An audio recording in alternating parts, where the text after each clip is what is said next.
ನಮಸ್ಕಾರ ಎಲ್ಲರಿಗೂ. ಇವತ್ತಿನ ವಿಷಯ ಏನಂದ್ರ 2024-25 ಪ್ರಮುಖ ಸೂಚ್ಯಂಕಗಳು, ಇಂಪಾರ್ಟೆಂಟ್ ಇಂಡೆಕ್ಸಸ್ ಆಫ್ 2024-2025. ಅದಕ್ಕಿಂತ ಮುಂಚಿತವಾಗಿ ಯಾರ್ಯಾರು ನಮ್ಮ ಸ್ಪರ್ಧಾ ಪ್ರಚಲಿತ ಚಾನೆಲ್ನ ಸಬ್ಸ್ಕ್ರೈಬ್ ಮಾಡಿಲ್ಲ ಅವರೆಲ್ಲ ನಮ್ಮ ಸ್ಪರ್ಧಾ ಪ್ರಚಲಿತ ಚಾನೆಲ್ನ ಸಬ್ಸ್ಕ್ರೈಬ್ ಮಾಡಿ, ಲೈಕ್ ಮಾಡಿ, ಹಾಗೆ ಶೇರ್ ಮಾಡಿ. ಮೊದಲನೇದಾಗಿ 2025 ಜಾಗತಿಕ ಫೈರ್ ಪವರ್ ಸೂಚ್ಯಂಕದಲ್ಲಿ ಭಾರತದ ಸ್ಥಾನ ಎಷ್ಟು? What is the rank of India in the global fire power index? ಭಾರತದ ಸ್ಥಾನ ಎಷ್ಟಂದ್ರ 4ನೇ ಸ್ಥಾನದಲ್ಲಿದೆ. ಉತ್ತರ ಸಿ. ಭಾರತವು ಜಾಗತಿಕ ಫೈರ್ ಪವರ್ ಸೂಚ್ಯಂಕದಲ್ಲಿ 4ನೇ ಸ್ಥಾನದಲ್ಲಿದೆ. ಎಷ್ಟು ಅಂಕಗಳು ಹೊಂದಿದೆ ಅಂದ್ರ 0.1184 ಅಂಕಗಳೊಂದಿಗೆ ಭಾರತ 4ನೇ ಸ್ಥಾನದಲ್ಲಿದೆ. ಮೊದಲನೇ ಸ್ಥಾನದಲ್ಲಿರುವುದು USA ಯುನೈಟೆಡ್ ಸ್ಟೇಟ್ಸ್, 2ನೇ ಸ್ಥಾನದಲ್ಲಿರುವುದು ರಷ್ಯಾ, 3ನೇ ಸ್ಥಾನದಲ್ಲಿರುವುದು ಚೀನಾ. ಇದು ಕ್ವಶನ್ ಆಗತ್ತ. ಜಾಗತಿಕ ಫೈರ್ ಪವರ್ ಸೂಚ್ಯಂಕದಲ್ಲಿ ಭಾರತದ ಸ್ಥಾನ ಎಷ್ಟು, ಅಥವಾ ಜಾಗತಿಕ ಫೈರ್ ಪವರ್ ಸೂಚ್ಯಂಕದಲ್ಲಿ ಮೊದಲನೇ ಸ್ಥಾನದಲ್ಲಿರೋ ರಾಷ್ಟ್ರ ಯಾವುದು ಅಂತಾನೂ ಕ್ವಶನ್ ಆಗ್ಬೋದು. ನೆಕ್ಸ್ಟ್ ಕ್ವಶನ್, ಯಾವ ಭಾರತೀಯ ಬ್ರ್ಯಾಂಡ್ ನಲ್ಲಿ ಫೈನಾನ್ಸ್ ಗ್ಲೋಬಲ್ 500 ವರದಿಯ 2025 ಪ್ರಕಾರ ಅತ್ಯಂತ ಮೌಲ್ಯಯುತ ಬ್ರಾಂಡ್ ಆಗಿ ಸ್ಥಾನ ಪಡೆದಿದೆ? 2025 ಫೈನಾನ್ಸ್ ಗ್ಲೋಬಲ್ 500 ವರದಿ ಪ್ರಕಾರ ಮೌಲ್ಯಯುತ ಬ್ರ್ಯಾಂಡ್ ಆಗಿ ಯಾವುದು ಸ್ಥಾನವನ್ನು ಪಡೆದಿದೆ ಅಂದ್ರ ಉತ್ತರ Tata group. Tata group finance global ನ 500 ವರದಿಯ 2025 ಅತ್ಯಂತ ಮೌಲ್ಯಯುತ ಬ್ರಾಂಡ್ ಆಗಿ ಸ್ಥಾನವನ್ನು ಪಡೆದಿದೆ. ವಿಶ್ವದ ಅತ್ಯಂತ ಮೌಲ್ಯಯುತ ಬ್ರಾಂಡ್ಗಳು 2025 ವಿಶ್ವದ ಅತ್ಯಂತ ಮೌಲ್ಯಯುತ ಬ್ರಾಂಡ್ಗಳು ಯಾವ್ಯಾವ ಅಂದ್ರ, ಮೊದಲನೇ ಸ್ಥಾನದಲ್ಲಿರುವುದು ಆಪಲ್ ಬ್ರ್ಯಾಂಡ್. ಆಪಲ್ ವಿಶ್ವದಲ್ಲಿ ಅತ್ಯಂತ ಮೌಲ್ಯಯುತ ಬ್ರ್ಯಾಂಡ್ ಆಗಿದೆ. 2ನೇ ಸ್ಥಾನದಲ್ಲಿರುವುದು ಮೈಕ್ರೋಸಾಫ್ಟ್. ಭಾರತದಲ್ಲಿ ಅತ್ಯಂತ ಮೌಲ್ಯಯುತ ಬ್ರ್ಯಾಂಡ್ ಯಾವುದು ಅಂದ್ರ ಟಾಟಾ ಗ್ರೂಪ್. ಇದು ಜಾಗತಿಕ ಶ್ರೇಣಿಯಲ್ಲಿ 60ನೇ ಸ್ಥಾನದಲ್ಲಿದೆ. ಆಪಲ್ ಜಾಗತಿಕ ಶ್ರೇಣಿಯಲ್ಲಿ ಮೊದಲನೇ ಸ್ಥಾನದಲ್ಲಿದ್ರ 60ನೇ ಸ್ಥಾನದಲ್ಲಿ ನಮ್ಮ ಭಾರತದ ಟಾಟಾ ಗ್ರೂಪ್ ಇದೆ. ಭಾರತದಲ್ಲಿ 2ನೇ ಸ್ಥಾನದಲ್ಲಿರುವ ಇನ್ನೊಂದು ಸಂಸ್ಥೆ ಯಾವ್ದು, ಬ್ರಾಂಡ್ ಯಾವ್ದು ಅಂದ್ರ Infosys. Next one, mobile malware ದಾಳಿಯಲ್ಲಿ ಜಾಗತಿಕ ಪಟ್ಟಿಯಲ್ಲಿ ಯಾವ ದೇಶ ಅಗ್ರಸ್ಥಾನದಲ್ಲಿದೆ? ಅದಕ್ಕೆ ಉತ್ತರ ಭಾರತ.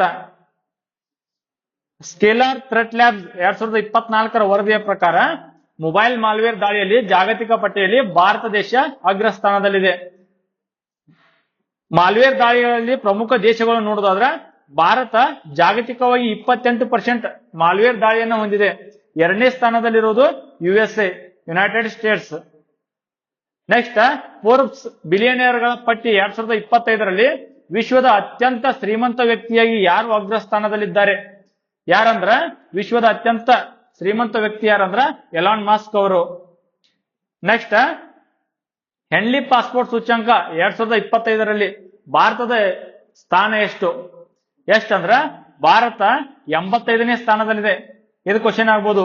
ಕ್ವಶನ್ ಬಹಳ ಸರಿ ಆಗಿದೆನೂ ಕೂಡ. ಹೆನ್ಲಿ ಪಾಸ್ಪೋರ್ಟ್ ಸೂಚ್ಯಂಕದಲ್ಲಿ ಭಾರತ ಎಷ್ಟನೇ ಸ್ಥಾನದಲ್ಲಿದೆ? ಭಾರತದ ಶ್ರೇಯಾಂಕ 85ನೇ ಸ್ಥಾನದಲ್ಲಿದೆ. ಭಾರತ 85ನೇ ಸ್ಥಾನವನ್ನು ಹೊಂದುವುದರ ಮೂಲಕ ವೀಸಾ ಇಲ್ಲದೆ 57 ದೇಶಗಳಲ್ಲಿ ಪ್ರಯಾಣಿಸಬಹುದು. ವಿಶ್ವದ ಅತ್ಯಂತ ಶಕ್ತಿಶಾಲಿ ಪಾಸ್ಪೋರ್ಟ್ಗಳನ್ನು ನೋಡುವುದಾದ್ರೆ ಸಿಂಗಾಪುರ್. 2ನೇ ಸ್ಥಾನದಲ್ಲಿರುವುದು ಜಪಾನ್. ಶ್ರೇಯಾಂಕಗಳು ಅಂತಾರಾಷ್ಟ್ರೀಯ ವಾಯು ಸಾರಿಗೆ ಸಂಘ ಇಂಟರ್ನ್ಯಾಷನಲ್ ಏರ್ ಟ್ರಾನ್ಸ್ಪೋರ್ಟ್ ಅಸೋಸಿಯೇಷನ್ ಒದಗಿಸಿದ ಡಾಟಾಗಳನ್ನು ಆಧರಿಸಿವೆ. ಈ ಇಂಟರ್ನ್ಯಾಷನಲ್ ಏರ್ ಟ್ರಾನ್ಸ್ಪೋರ್ಟೇಷನ್ ಅಸೋಸಿಯೇಷನ್ ಐಟಾ ಇದರ ಕೇಂದ್ರ ಕಚೇರಿ ಇರುವುದು ಮಾಂಟ್ರಿಯಲ್, ಕೆನಡಾದ ಮಾಂಟ್ರಿಯಲ್ ನಲ್ಲಿದೆ. ಇಂಟರ್ನ್ಯಾಷನಲ್ ಏರ್ ಟ್ರಾನ್ಸ್ಪೋರ್ಟ್ ಅಸೋಸಿಯೇಷನ್ ಕೇಂದ್ರ ಕಚೇರಿ ಇರುವುದು ಕೆನಡಾದ ಮಾಂಟ್ರಿಯಲ್ದಲ್ಲಿ. ನೆಕ್ಸ್ಟ್ ಒನ್, ಹವಾಮಾನ ಬದಲಾವಣೆ ಕಾರ್ಯಕ್ಷಮತೆ ಸೂಚ್ಯಂಕ 2025 ಭಾರತದ ಸ್ಥಾನ ಎಷ್ಟು? ಭಾರತದ ಸ್ಥಾನ ಎಷ್ಟು ಅಂದ್ರ 10ನೇ ಸ್ಥಾನದಲ್ಲಿದೆ. ಇದು ಕ್ವಶನ್ ಆಗ್ಬಹುದು. ಹವಾಮಾನ ಬದಲಾವಣೆ ಕಾರ್ಯಕ್ಷಮತೆ ಸೂಚ್ಯಂಕ ಇದರಲ್ಲಿ ಭಾರತದ ಸ್ಥಾನ ಎಷ್ಟು ಅಂತ ಕ್ವಶನ್ ಆಗ್ಬಹುದು. ಈ ಹವಾಮಾನ ಬದಲಾವಣೆ ಕಾರ್ಯಕ್ಷಮತೆ ಸೂಚ್ಯಂಕವನ್ನ ಬಿಡುಗಡೆ ಮಾಡಿದವರು ಯಾರಂದ್ರ ಜರ್ಮನ್ ವಾಚ್ ಮತ್ತು ನ್ಯೂ ಕ್ಲೈಮೇಟ್ ಇನ್ಸ್ಟಿಟ್ಯೂಟ್ ಮತ್ತು ದಿ ಕ್ಲೈಮೇಟ್ ಆಕ್ಷನ್ ನೆಟ್ವರ್ಕ್ ಅವರು ಈ ಸೂಚ್ಯಂಕವನ್ನು ಬಿಡುಗಡೆ ಮಾಡಿದ್ದಾರೆ. ಮೊದಲ 3 ಶ್ರೇಯಾಂಕಗಳನ್ನು ಖಾಲಿಯಾಗಿ ಇಡಲಾಗಿದೆ. ಯಾಕಂದ್ರ ಯಾವುದೇ ದೇಶವು ಉತ್ತಮವಾಗಿ ಕಾರ್ಯನಿರ್ವಹಿಸಿಲ್ಲ. ಆದ ಕಾರಣದಿಂದ ಮೊದಲ 3 ಶ್ರೇಯಾಂಕಗಳನ್ನು ಖಾಲಿಯಾಗಿ ಇಡಲಾಗಿದೆ. ತದನಂತರ 4ನೇ ಸ್ಥಾನದಲ್ಲಿರುವ ರಾಷ್ಟ್ರ ಯಾವುದು ಅಂದ್ರ ಡೆನ್ಮಾರ್ಕ್. 5ನೇ ಸ್ಥಾನದಲ್ಲಿರುವುದು ನೆದರ್ಲ್ಯಾಂಡ್. 10ನೇ ಸ್ಥಾನದಲ್ಲಿರುವುದು ಭಾರತ. ಕೊನೆಯ ಸ್ಥಾನ ಇರಾನ್. ಹವಾಮಾನ ಬದಲಾವಣೆ ಕಾರ್ಯಕ್ಷಮತೆ ಸೂಚ್ಯಾಂಕದಲ್ಲಿ ಉತ್ತಮ ಸಾಧನೆ ಮಾಡಿದ ರಾಷ್ಟ್ರ ಯಾವುದು ಅಂದ್ರೆ ಡೆನ್ಮಾರ್ಕ್. ಭಾರತದ ಸಾಧನೆ 10ನೇ ಸ್ಥಾನದಲ್ಲಿದೆ. ಅತ್ಯಂತ ಕೊನೆಯ ಸ್ಥಾನದಲ್ಲಿ ಇರಾನ್. ನೆಕ್ಸ್ಟ್ 2025ರ QS ಏಷ್ಯಾ ಶ್ರೇಯಾಂಕಗಳಲ್ಲಿ ಯಾವ ಭಾರತೀಯ ವಿಶ್ವವಿದ್ಯಾಲಯವು ಅತ್ಯುನ್ನತ ಸ್ಥಾನವನ್ನು ಪಡೆದಿದೆ? ಯಾವ ಭಾರತೀಯ ವಿಶ್ವವಿದ್ಯಾಲಯ ಅಂದ್ರೆ IIT ದೆಹಲಿ QS ಏಷ್ಯಾ ಶ್ರೇಯಾಂಕಗಳಲ್ಲಿ ಅತ್ಯುನ್ನತ ಸ್ಥಾನವನ್ನು ಪಡೆದಿದೆ. ಭಾರತದ ಉನ್ನತ ಭಾರತೀಯ ವಿಶ್ವವಿದ್ಯಾಲಯವು ಎಷ್ಟು ಸ್ಥಾನ ಪಡೆದಾವ ನೋಡುದಾದ್ರ IIT ದೆಹಲಿ ಎಷ್ಟನೇ ಸ್ಥಾನದಲ್ಲಿದೆ ಅಂದ್ರೆ 44ನೇ ಸ್ಥಾನದಲ್ಲಿದೆ. IIT ಬಾಂಬೆ 48ನೇ ಸ್ಥಾನದಲ್ಲಿದೆ. IIT ಮದ್ರಾಸ್ 56ನೇ ಸ್ಥಾನದಲ್ಲಿದೆ. ಏಷ್ಯಾದ ಉನ್ನತ ವಿಶ್ವವಿದ್ಯಾಲಯ ಯಾವ್ದಂದ್ರ ಪಿಕಿಂಗ್ ವಿಶ್ವವಿದ್ಯಾಲಯ, ಚೀನಾದ ಪಿಕಿಂಗ್ ವಿಶ್ವವಿದ್ಯಾಲಯ. ಎರಡನೇದು ಹಾಂಗ್ಕಾಂಗ್ ವಿಶ್ವವಿದ್ಯಾಲಯ. ಭಾರತದಲ್ಲಿ ಯಾವ್ದಂದ್ರ IIT ದೆಹಲಿ, ಇದು 44ನೇ ಸ್ಥಾನದಲ್ಲಿದೆ. ಏಷ್ಯಾದಲ್ಲಿ 44ನೇ ಸ್ಥಾನದಲ್ಲಿದೆ. ಭಾರತದಲ್ಲಿ ಪ್ರಥಮ ಸ್ಥಾನದಲ್ಲಿದೆ. ನೆಕ್ಸ್ಟ್ 2024ರ AI ಸನ್ನದ್ಧತಾ ಸೂಚ್ಯಾಂಕದಲ್ಲಿ ಭಾರತ ಎಷ್ಟನೇ ಸ್ಥಾನದಲ್ಲಿದೆ? ಇದು ಕ್ವಶನ್ ಆಗ್ಬಹುದು. AI ಪ್ರಿಪೇರ್ಡ್ನೆಸ್ ಇಂಡೆಕ್ಸ್ ಇದರಲ್ಲಿ ಭಾರತ ಎಷ್ಟನೇ ಸ್ಥಾನದಲ್ಲಿದೆ? ಅದಕ್ಕೆ ಉತ್ತರ ಭಾರತ 72ನೇ ಸ್ಥಾನದಲ್ಲಿದೆ. ಈ AI ಸನ್ನದ್ಧತಾ ಸೂಚ್ಯಾಂಕವನ್ನು ಬಿಡುಗಡೆ ಮಾಡುವವರು ಯಾರಂತ ಕ್ವಶನ್ ಆಗ್ಬಹುದು. ಅದಕ್ಕೆ ಉತ್ತರ IMF ಅಂತಾರಾಷ್ಟ್ರೀಯ ಹಣಕಾಸು ನಿಧಿ. ಭಾರತದ ಶ್ರೇಣಿ 72. ಇದರಲ್ಲಿ ಮುಂಚೆನೆಯಲ್ಲಿರುವ ರಾಷ್ಟ್ರಗಳು ಅಥವಾ ಪ್ರಮುಖ ದೇಶಗಳು ಯಾವ್ಯಾವ ಅಂದ್ರ ಸಿಂಗಾಪುರ್ ಮೊದಲನೇ ಸ್ಥಾನದಲ್ಲಿದೆ, 2ನೇ ಸ್ಥಾನದಲ್ಲಿ ಡೆನ್ಮಾರ್ಕ್, 3ನೇ ಸ್ಥಾನದಲ್ಲಿ USA. ನೆಕ್ಸ್ಟ್ ಶಕ್ತಿ ಸೂಚ್ಯಾಂಕದ ಪ್ರಕಾರ ಏಷ್ಯಾದ 3ನೇ ಅತ್ಯಂತ ಶಕ್ತಿಶಾಲಿ ರಾಷ್ಟ್ರ ದೇಶ ಯಾವುದು? ಶಕ್ತಿ ಸೂಚ್ಯಾಂಕದ ಪ್ರಕಾರ ಏಷ್ಯಾದ 3ನೇ ಅತ್ಯಂತ ಶಕ್ತಿಶಾಲಿ ರಾಷ್ಟ್ರ ಯಾವುದಂದ್ರ ಭಾರತ. ಇದನ್ನ ಬಿಡುಗಡೆ ಮಾಡಿದವರು ಏಷ್ಯಾ ಶಕ್ತಿ ಸೂಚ್ಯಾಂಕ 2024 ಬಿಡುಗಡೆ ಮಾಡಿದವರು ಯಾರಂದ್ರ ಆಸ್ಟ್ರೇಲಿಯಾದ ಲೋವಿ ಸಂಸ್ಥೆ. ಈ ಯಾವ್ಯಾವ ಸೂಚಕಗಳನ್ನು ಒಳಗೊಂಡಿರುತ್ತದೆ ಅಂದ್ರ ಆರ್ಥಿಕ ಸಂಪನ್ಮೂಲಗಳು, ಮಿಲಿಟರಿ ಸಾಮರ್ಥ್ಯ, ರಾಜತಾಂತ್ರಿಕ ಪ್ರಭಾವ, ಸಾಂಸ್ಕೃತಿಕ ವ್ಯಾಪ್ತಿ ಮತ್ತು ಭವಿಷ್ಯದ ಸಂಪನ್ಮೂಲಗಳನ್ನು ಸೂಚಕಗಳಾಗಿ ಒಳಗೊಂಡಿರುತ್ತದೆ. ಭಾರತದ ಸ್ಥಾನ 3ನೇ ಸ್ಥಾನದಲ್ಲಿದೆ. 3ನೇ ಸ್ಥಾನ ಜಪಾನ್ ಅನ್ನು ಮೀರಿಸಿ 3ನೇ ಸ್ಥಾನವನ್ನು ಭಾರತ ಪಡೆದುಕೊಂಡಿದೆ. ಅತ್ಯಂತ ಶಕ್ತಿಶಾಲಿ ರಾಷ್ಟ್ರಗಳು ಯಾವ್ಯಾವ ಅಂದ್ರ ಮೊದಲನೇ ಸ್ಥಾನದಲ್ಲಿರುವುದು USA, 2ನೇ ಸ್ಥಾನದಲ್ಲಿ ಚೀನಾ, 3ನೇ ಸ್ಥಾನದಲ್ಲಿ ಭಾರತ, 4ನೇ ಸ್ಥಾನದಲ್ಲಿ ಜಪಾನ್. ಭಾರತ ದೇಶ ಜಪಾನ್ ಅನ್ನು ಮೀರಿಸಿ 3ನೇ ಸ್ಥಾನದಲ್ಲಿ ಸ್ಥಾನವನ್ನು ಗಿಟ್ಟಿಸಿಕೊಂಡಿದೆ. ನೆಕ್ಸ್ಟ್ ಒನ್, ಯಾವ ದೇಶವು 2ನೇ ಅತಿ ದೊಡ್ಡ ಅಲ್ಯೂಮಿನಿಯಂ ಉತ್ಪಾದಕ ರಾಷ್ಟ್ರವಾಯಿತು? 2024ರಲ್ಲಿ 2ನೇ ಅತಿ ದೊಡ್ಡ ಅಲ್ಯೂಮಿನಿಯಂ ಉತ್ಪಾದಕ ರಾಷ್ಟ್ರ ಯಾವುದು ಅಂತ ಕ್ವಶನ್ ಆಗತ್ತ. ಅದಕ್ಕೆ ಉತ್ತರ ಭಾರತ. ಭಾರತ ಅಲ್ಯೂಮಿನಿಯಂನ 2ನೇ ಅತಿ ದೊಡ್ಡ ಉತ್ಪಾದಕ. 2023ರಲ್ಲಿ 4.1 ಮಿಲಿಯನ್ ಮೆಟ್ರಿಕ್ ಟನ್ ಅಲ್ಯೂಮಿನಿಯಂ ಅನ್ನು ಭಾರತ ದೇಶ ಉತ್ಪಾದಿಸಲಾಗಿದೆ. ವಿಶ್ವದಲ್ಲೇ ಅತಿ ದೊಡ್ಡ ಅಲ್ಯೂಮಿನಿಯಂ ಉತ್ಪಾದಕ ರಾಷ್ಟ್ರ ಯಾವುದು ಅಂದ್ರ ಚೀನಾ ರಾಷ್ಟ್ರ. ಇದು ಕ್ವಶನ್ ಆಗ್ಬೋದು. ವಿಶ್ವದಲ್ಲಿ ಅತಿ ದೊಡ್ಡ ಅಲ್ಯೂಮಿನಿಯಂ ಉತ್ಪಾದಕ ರಾಷ್ಟ್ರ ಯಾವುದು ಅಂತ ಆಗ್ಬೋದು. ಅದಕ್ಕೆ ಉತ್ತರ ಚೀನಾ. 2ನೇ ಅತಿ ದೊಡ್ಡ ಅಲ್ಯೂಮಿನಿಯಂ ಉತ್ಪಾದಕ ಅಂತ ಕೇಳಿದ್ರ ಅದಕ್ಕೆ ಉತ್ತರ ಭಾರತ. ನೆಕ್ಸ್ಟ್ ಜಾಗತಿಕ ಹಸಿವು ಸೂಚ್ಯಾಂಕ 2024 ಗ್ಲೋಬಲ್ ಹಂಗರ್ ಇಂಡೆಕ್ಸ್ 2024ದಲ್ಲಿ ಭಾರತದ ಸ್ಥಾನ ಎಷ್ಟು? ಭಾರತದ ಸ್ಥಾನ 105ನೇ ಸ್ಥಾನ. ಜಾಗತಿಕ ಹಸಿವು ಸೂಚ್ಯಾಂಕ 2024 ಇದನ್ನು ಬಿಡುಗಡೆ ಮಾಡಿದವರು ಕನ್ಸರ್ನ್ ವರ್ಲ್ಡ್ ವೈಡ್ ಮತ್ತು ವೆಲ್ತ್ ಹಂಗರ್ ಹೆಲ್ಪ್ ಅವರು. 2024ರಲ್ಲಿ ಭಾರತದ ಶ್ರೇಣಿ 105ನೇ ಸ್ಥಾನ. ಪ್ರಮುಖ ದೇಶಗಳು ಮುಂಚೆನೆಯಲ್ಲಿರುವ ಅಥವಾ ರ್ಯಾಂಕಿಂಗ್ ನಲ್ಲಿ ಮೊದಲ ದೇಶಗಳು ಯಾವ ಅಂದ್ರ ಬೆಲಾರಸ್, ಬೋಸ್ನಿಯಾ, ಚಿಲಿ, ಚೀನಾ. ಅತಿ ಕೆಟ್ಟ ಹಸಿವನ್ನು ಹೊಂದಿರುವ ರಾಷ್ಟ್ರ ಯಾವುದು ಅಂದ್ರ ಸೋಮಾಲಿಯಾ. ದೇಶಗಳ ಶ್ರೇಯಾಂಕಗಳನ್ನು 4 ಸೂಚಕಗಳಲ್ಲಿ ಅಳೆಯಲಾಗುತ್ತದೆ. ಅವು ಯಾವುವು ಅಂದ್ರ ಅಪೌಷ್ಟಿಕತೆ, ಮಕ್ಕಳ ಕುಂಠಿತ, ಮಕ್ಕಳ ಕ್ಷೀಣತೆ ಮತ್ತು ಮಕ್ಕಳ ಮರಣ. ಇದರ ಪ್ರಕಾರ ಜಾಗತಿಕ ಹಸಿವು ಸೂಚ್ಯಾಂಕವನ್ನು ಲೆಕ್ಕಾಚಾರ ಮಾಡಲಾಗುತ್ತದೆ. ಭಾರತದ ಸ್ಥಾನ ಜಾಗತಿಕ ಹಸಿವು ಸೂಚ್ಯಾಂಕದಲ್ಲಿ 105ನೇ ಸ್ಥಾನ. ನೆಕ್ಸ್ಟ್ ಇಂಧನ ಪರಿವರ್ತನೆ ಸೂಚ್ಯಾಂಕ ಎನರ್ಜಿ ಟ್ರಾನ್ಸಿಷನ್ ಇಂಡೆಕ್ಸ್ 2024ರಲ್ಲಿ ಭಾರತ ಎಷ್ಟನೇ ಸ್ಥಾನದಲ್ಲಿದೆ? ಭಾರತದ ಸ್ಥಾನ ಎಷ್ಟು ಅಂದ್ರ 63ನೇ ಸ್ಥಾನದಲ್ಲಿದೆ. ಈ ಇಂಧನ ಪರಿವರ್ತನೆ ಸೂಚ್ಯಾಂಕ ಇದನ್ನ ಬಿಡುಗಡೆ ಮಾಡುವವರು ಯಾರಂದ್ರ ವರ್ಲ್ಡ್ ಎಕನಾಮಿಕ್ ಫೋರಂ ಅವರು. ಇದು ಕ್ವಶನ್ ಆಗಬಹುದು. ಇಂಧನ ಪರಿವರ್ತನೆ ಸೂಚ್ಯಾಂಕವನ್ನ ಬಿಡುಗಡೆ ಮಾಡುವ ಸಂಸ್ಥೆ ಯಾವುದು? ವಿಶ್ವ ಆರ್ಥಿಕ ವೇದಿಕೆ ಅಥವಾ ವರ್ಲ್ಡ್ ಎಕನಾಮಿಕ್ ಫೋರಂ ಅವರು. ಭಾರತದ ಶ್ರೇಯಾಂಕ ಎಷ್ಟಂದ್ರ 63ನೇ ಸ್ಥಾನದಲ್ಲಿದೆ.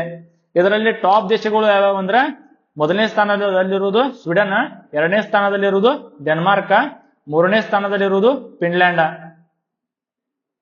ನೆಕ್ಸ್ಟ್ ಪರಿಸರ ಕಾರ್ಯಕ್ಷಮತೆ ಸೂಚ್ಯಂಕ 2024ರಲ್ಲಿ ಭಾರತದ ಸ್ಥಾನ ಎಷ್ಟು? ಪರಿಸರ ಕಾರ್ಯಕ್ಷಮತೆ ಸೂಚ್ಯಂಕ 2024ರಲ್ಲಿ ಭಾರತದ ಸ್ಥಾನ 176ನೇ ಸ್ಥಾನದಲ್ಲಿದೆ. ಈ ವರದಿಯನ್ನು ನೀಡುವವರು, ಈ ಪರಿಸರ ಕಾರ್ಯಕ್ಷಮತೆ ಸೂಚ್ಯಂಕದ ವರದಿಯನ್ನು ನೋಡುವವರು ಎಲ್ ಮತ್ತು ಕೊಲಂಬಿಯಾ ವಿಶ್ವವಿದ್ಯಾಲಯಗಳು. ಈ ಪರಿಸರ ಕಾರ್ಯಕ್ಷಮತೆ ಸೂಚ್ಯಂಕದಲ್ಲಿ ಟಾಪ್ ದೇಶಗಳು ಯಾವ್ಯಾವ ಅಂದ್ರ ಎಸ್ಟೋನಿಯಾ ಮೊದಲನೇ ಸ್ಥಾನದಲ್ಲಿದೆ, ಲಕ್ಸಂಬರ್ಗ್ ಎರಡನೇ ಸ್ಥಾನದಲ್ಲಿದೆ. 180 ದೇಶಗಳಲ್ಲಿ ಭಾರತ 176ನೇ ಸ್ಥಾನದಲ್ಲಿದೆ. ನೆಕ್ಸ್ಟ್ ಕ್ವಶನ್, ಕೃತಕ ಬುದ್ಧಿಮತ್ತೆ ಸನ್ನದ್ಧತಾ ಸೂಚ್ಯಂಕ 2024ರಲ್ಲಿ ಭಾರತ ಎಷ್ಟನೇ ಸ್ಥಾನದಲ್ಲಿದೆ? ಭಾರತದ ಸ್ಥಾನ 72. ಇದನ್ನ ಬಿಡುಗಡೆ ಮಾಡುವವರು IMF, ಅಂತಾರಾಷ್ಟ್ರೀಯ ಹಣಕಾಸು ನಿಧಿ. ಕೃತಕ ಬುದ್ಧಿಮತ್ತೆ ಸನ್ನದ್ಧತಾ ಸೂಚ್ಯಂಕದಲ್ಲಿ ಟಾಪ್ ದೇಶಗಳು ಯಾವಂದ್ರ ಮೊದಲನೇ ಸ್ಥಾನದಲ್ಲಿ ಸಿಂಗಾಪುರ, ಎರಡನೇ ಸ್ಥಾನದಲ್ಲಿ ಡೆನ್ಮಾರ್ಕ್, ಮೂರನೇ ಸ್ಥಾನದಲ್ಲಿ ಯುನೈಟೆಡ್ ಸ್ಟೇಟ್ಸ್. ಭಾರತದ ಶ್ರೇಣಿ 72. ನೆಕ್ಸ್ಟ್ ಜಾಗತಿಕ ಶಾಂತಿ ಸೂಚ್ಯಂಕ ಗ್ಲೋಬಲ್ ಪೀಸ್ ಇಂಡೆಕ್ಸ್ 2024ರಲ್ಲಿ ಯಾವ ದೇಶವು ಅಗ್ರಸ್ಥಾನದಲ್ಲಿದೆ? ಯಾವ ದೇಶ ಅಗ್ರಸ್ಥಾನದಲ್ಲಿದೆ ಅಂದ್ರ ಐಸ್ಲ್ಯಾಂಡ್. ಜಾಗತಿಕ ಶಾಂತಿ ಸೂಚ್ಯಂಕದಲ್ಲಿ ಐಸ್ಲ್ಯಾಂಡ್ ದೇಶ ಅಗ್ರಸ್ಥಾನದಲ್ಲಿದೆ. ಈ ಜಾಗತಿಕ ಶಾಂತಿ ಸೂಚ್ಯಂಕವನ್ನು ಬಿಡುಗಡೆ ಮಾಡುವವರು ಯಾರಂದ್ರ institute for economics and peace. ಈ ಸಂಸ್ಥೆ ಜಾಗತಿಕ ಶಾಂತಿ ಸೂಚ್ಯಂಕವನ್ನು ಬಿಡುಗಡೆ ಮಾಡುತ್ತದೆ. ಟಾಪ್ ದೇಶಗಳು ಯಾವಂದ್ರ ಮೊದಲನೇ ಸ್ಥಾನದಲ್ಲಿರುವುದು ಐಸ್ಲ್ಯಾಂಡ್, ಎರಡನೇ ಸ್ಥಾನದಲ್ಲಿರುವುದು ಐರ್ಲೆಂಡ್, ಕೊನೆಯ ಸ್ಥಾನದಲ್ಲಿ ಈ ಜಾಗತಿಕ ಶಾಂತಿ ಸೂಚ್ಯಂಕದಲ್ಲಿ ಕೊನೆಯ ಸ್ಥಾನದಲ್ಲಿರುವುದು ಯಮನ್. ಭಾರತದ ಶ್ರೇಯಾಂಕ ಜಾಗತಿಕ ಶಾಂತಿ ಸೂಚ್ಯಂಕದಲ್ಲಿ ಭಾರತದ ಶ್ರೇಯಾಂಕ ಎಷ್ಟಂದ್ರ 116ನೇ ಸ್ಥಾನ.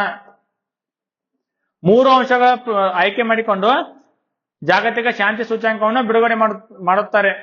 ಯಾವ್ಯಾವ 3 ಅಂಶಗಳು ಅಂದ್ರ ಸಾಮಾಜಿಕ ಸುರಕ್ಷತೆ ಮತ್ತು ಭದ್ರತೆ, ನಡೆಯುತ್ತಿರುವ ದೇಶೀಯ ಮತ್ತು ಅಂತಾರಾಷ್ಟ್ರೀಯ ಸಂಘರ್ಷ ಮತ್ತು ಮಿಲಿಟರೀಕರಣ. ಈ 3 ಅಂಶಗಳ ಆಧಾರದ ಮೇಲೆ ಜಾಗತಿಕ ಶಾಂತಿ ಸೂಚ್ಯಂಕವನ್ನು ಬಿಡುಗಡೆ ಮಾಡಲಾಗುತ್ತದೆ. ನೆಕ್ಸ್ಟ್ 2024ರ ಪ್ರಯಾಣ ಮತ್ತು ಪ್ರವಾಸೋದ್ಯಮ ಅಭಿವೃದ್ಧಿ ಸೂಚ್ಯಂಕದಲ್ಲಿ ಭಾರತದ ಸ್ಥಾನ ಎಷ್ಟು? ಭಾರತದ ಸ್ಥಾನ 39. ಪ್ರಯಾಣ ಮತ್ತು ಪ್ರವಾಸೋದ್ಯಮ ಅಭಿವೃದ್ಧಿ ಸೂಚ್ಯಂಕವನ್ನ ಬಿಡುಗಡೆ ಮಾಡುವ ಸಂಸ್ಥೆ ಯಾವ್ದಂತ ಕ್ವಶನ್ ಆಗುತ್ತಾ? ಅದಕ್ಕೆ ಉತ್ತರ ವರ್ಲ್ಡ್ ಎಕನಾಮಿಕ್ ಫೋರಂ, ವಿಶ್ವ ಆರ್ಥಿಕ ವೇದಿಕೆ ಅಥವಾ ವಿಶ್ವ ಆರ್ಥಿಕ ಫೋರಂ. ಇದರಲ್ಲಿ ಟಾಪ್ ದೇಶಗಳು ಯಾವಂತ ನೋಡ್ಬೇಕಾದ್ರೆ ಮೊದಲನೇ ಸ್ಥಾನದಲ್ಲಿರುವುದು USA, ಎರಡನೇ ಸ್ಥಾನದಲ್ಲಿರುವುದು ಸ್ಪೇನ್, ಮೂರನೇ ಸ್ಥಾನದಲ್ಲಿರುವುದು ಜಪಾನ್. ಭಾರತದ ಸ್ಥಾನ 39. ನೆಕ್ಸ್ಟ್ ಜಾಗತಿಕ ಲಿಂಗ ಅಂತರ್ ಸೂಚ್ಯಂಕ 2023ರಲ್ಲಿ ಭಾರತದ ಸ್ಥಾನ ಎಷ್ಟು? ಭಾರತದ ಸ್ಥಾನ 129. ಈ ಜಾಗತಿಕ ಲಿಂಗ ಅಂತರ್ ಸೂಚ್ಯಂಕವನ್ನು ಬಿಡುಗಡೆ ಮಾಡುವ ಸಂಸ್ಥೆ ಯಾವುದು ಅಂತ ಕ್ವಶನ್ ಆಗ್ಬೋದು. ಅದಕ್ಕೋತ್ರ ವಿಶ್ವ ಆರ್ಥಿಕ ವೇದಿಕೆ ಅಥವಾ ವರ್ಲ್ಡ್ ಎಕನಾಮಿಕ್ ಫೋರಂ. ಟಾಪ್ ದೇಶಗಳನ್ನು ನೋಡೋದಾದ್ರೆ ಮೊದಲನೇ ಸ್ಥಾನದಲ್ಲಿರುವುದು ಐಸ್ಲ್ಯಾಂಡ್, ಎರಡನೇ ಸ್ಥಾನದಲ್ಲಿರುವುದು ಫಿನ್ಲ್ಯಾಂಡ್, ಮೂರನೇ ಸ್ಥಾನದಲ್ಲಿರುವುದು ನಾರ್ವೆ. ಭಾರತದ ಶ್ರೇಯಾಂಕ 129ನೇ ಸ್ಥಾನದಲ್ಲಿದೆ. ಇದು 4 ಆಯಾಮಗಳಲ್ಲಿ ದೇಶದ ಶ್ರೇಯಾಂಕಗಳನ್ನ ಬಿಡುಗಡೆ ಮಾಡುತ್ತದೆ. 4 ಆಯಾಮಗಳು ಯಾವ್ಯಾವ ಅಂದ್ರೆ ಆರ್ಥಿಕ ಭಾಗವಹಿಸುವಿಕೆ ಮತ್ತು ಅವಕಾಶ, ಆರೋಗ್ಯ ಮತ್ತು ಬದುಕುಳಿಯುವಿಕೆ, ಶೈಕ್ಷಣಿಕ ಸಾಧನೆ, ರಾಜಕೀಯ ಸಬಲೀಕರಣ. ನೆಕ್ಸ್ಟ್ ವಿಶ್ವ ಪತ್ರಿಕಾ ಸ್ವಾತಂತ್ರ್ಯ ಸೂಚ್ಯಂಕ 2024ರಲ್ಲಿ ಭಾರತದ ಸ್ಥಾನ ಎಷ್ಟು? ಭಾರತದ ಸ್ಥಾನ 159. ಈ ವಿಶ್ವ ಪತ್ರಿಕಾ ಸ್ವಾತಂತ್ರ್ಯ ಸೂಚ್ಯಂಕ ಬಿಡುಗಡೆ ಮಾಡುವವರು ಯಾರಂದ್ರ ಗಡಿಗಳಿಲ್ಲದ ವರದಿಗಾರರು, ರಿಪೋರ್ಟರ್ಸ್ ವಿದೌಟ್ ಬಾರ್ಡರ್ಸ್. ಈ ಸಂಸ್ಥೆ ವಿಶ್ವ ಪತ್ರಿಕಾ ಸ್ವಾತಂತ್ರ್ಯ ಸೂಚ್ಯಂಕವನ್ನು ಬಿಡುಗಡೆ ಮಾಡುತ್ತದೆ. 180 ದೇಶಗಳಲ್ಲಿ ಭಾರತದ ಸ್ಥಾನ ಎಷ್ಟಂದ್ರೆ 159. ಟಾಪ್ ದೇಶಗಳನ್ನು ಯಾವಂತ ನೋಡೋದಾದ್ರೆ ನಾರ್ವೆ ದೇಶ ವಿಶ್ವ ಪತ್ರಿಕಾ ಸ್ವಾತಂತ್ರ್ಯ ಸೂಚ್ಯಂಕದಲ್ಲಿ ಮೊದಲನೇ ಸ್ಥಾನದಲ್ಲಿದೆ, ಎರಡನೇ ಸ್ಥಾನದಲ್ಲಿ ಡೆನ್ಮಾರ್ಕ್, ಕೊನೆಯ ಸ್ಥಾನದಲ್ಲಿರುವುದು ಎರಿಟ್ರಿಯಾ. ನೆಕ್ಸ್ಟ್ ವಿಶ್ವ ಸೈಬರ್ ಅಪರಾಧ ಸೂಚ್ಯಂಕದಲ್ಲಿ ಭಾರತದ ಸ್ಥಾನ ಎಷ್ಟು? ವಿಶ್ವ ಸೈಬರ್ ಅಪರಾಧ ಸೂಚ್ಯಂಕದಲ್ಲಿ ಭಾರತ 10ನೇ ಸ್ಥಾನದಲ್ಲಿದೆ. ಟಾಪ್ ದೇಶಗಳು ಯಾವ್ಯಾವ ಅಂದ್ರೆ ಮೊದಲನೇ ಸ್ಥಾನದಲ್ಲಿರುವುದು ರಷ್ಯಾ, ಎರಡನೇ ಸ್ಥಾನದಲ್ಲಿರುವುದು ಉಕ್ರೇನ್. ನೆಕ್ಸ್ಟ್ ಅಂತಾರಾಷ್ಟ್ರೀಯ ಬೌದ್ಧಿಕ ಆಸ್ತಿ ಸೂಚ್ಯಂಕ 2024ರಲ್ಲಿ ಭಾರತದ ಶ್ರೇಣಿ ಎಷ್ಟು? ಭಾರತದ ಶ್ರೇಣಿ ಎಷ್ಟಂದ್ರೆ 42. ಅಂತಾರಾಷ್ಟ್ರೀಯ ಬೌದ್ಧಿಕ ಆಸ್ತಿ ಸೂಚ್ಯಂಕದಲ್ಲಿ ಭಾರತ ಶ್ರೇಣಿ 42. ಇದನ್ನ ಬಿಡುಗಡೆ ಮಾಡುವವರು US ವಾಣಿಜ್ಯ ಮಂಡಳಿಗಳು. ಟಾಪ್ ದೇಶಗಳು ಯಾವ ಅಂದ್ರ ಮೊದಲನೇ ಸ್ಥಾನದಲ್ಲಿರುವುದು USA, ಎರಡನೇ ಸ್ಥಾನದಲ್ಲಿರುವುದು UK, ಮೂರನೇ ಸ್ಥಾನದಲ್ಲಿರುವುದು ಫ್ರಾನ್ಸ್. ಭಾರತದ ಸ್ಥಾನ 42. ನೆಕ್ಸ್ಟ್ ವಿಶ್ವ ಸಂತೋಷ ವರದಿ ಗ್ಲೋಬಲ್ ಹ್ಯಾಪಿನೆಸ್ ಇಂಡೆಕ್ಸ್ 2024ರಲ್ಲಿ ಭಾರತದ ಸ್ಥಾನ ಎಷ್ಟು? ಇದು ಕ್ವಶನ್ ಆಗಿದೆ ಬಹಳ ಸರಿ. ಭಾರತದ ಸ್ಥಾನ 126. ಇದನ್ನು ಬಿಡುಗಡೆ ಮಾಡುವವರು UN sustainable development solutions network ದವರು ವಿಶ್ವ ಸಂತೋಷ ವರದಿಯನ್ನ ಬಿಡುಗಡೆ ಮಾಡುತ್ತಾರೆ. ಜಗತ್ತಿನ ಅತಿ ಸಂತೋಷ ರಾಷ್ಟ್ರ ಯಾವುದಂದ್ರೆ ಫಿನ್ಲ್ಯಾಂಡ್, ಎರಡನೇ ಸ್ಥಾನದಲ್ಲಿರುವುದು ಡೆನ್ಮಾರ್ಕ್, ಮೂರನೇ ಸ್ಥಾನದಲ್ಲಿರುವುದು ಐಸ್ಲ್ಯಾಂಡ್, ಕೊನೆಯ ಸ್ಥಾನದಲ್ಲಿರುವುದು ಅಫ್ಘಾನಿಸ್ತಾನ್. ಇದು ಇಂಪಾರ್ಟೆಂಟ್ ಕ್ವಶನ್ ಆಗ್ಬೋದು. ಭಾರತದ ಸ್ಥಾನ ಎಷ್ಟಂದ್ರ 126. ಯಾವ ಅಂಶಗಳ ಆಧಾರದ ಮೇಲೆ ವಿಶ್ವ ಸಂತೋಷ ವರದಿಯನ್ನ ಅಳತೆ ಮಾಡುತ್ತಾರೆ ಅಂದ್ರ ತಲಾವಾರು ಜಿಡಿಪಿ, ಸಾಮಾಜಿಕ ಬೆಂಬಲ, ವೈಯಕ್ತಿಕ ಸ್ವಾತಂತ್ರ್ಯ, ಭ್ರಷ್ಟಾಚಾರ ಮತ್ತು ಆರೋಗ್ಯಕರ ಜೀವನ.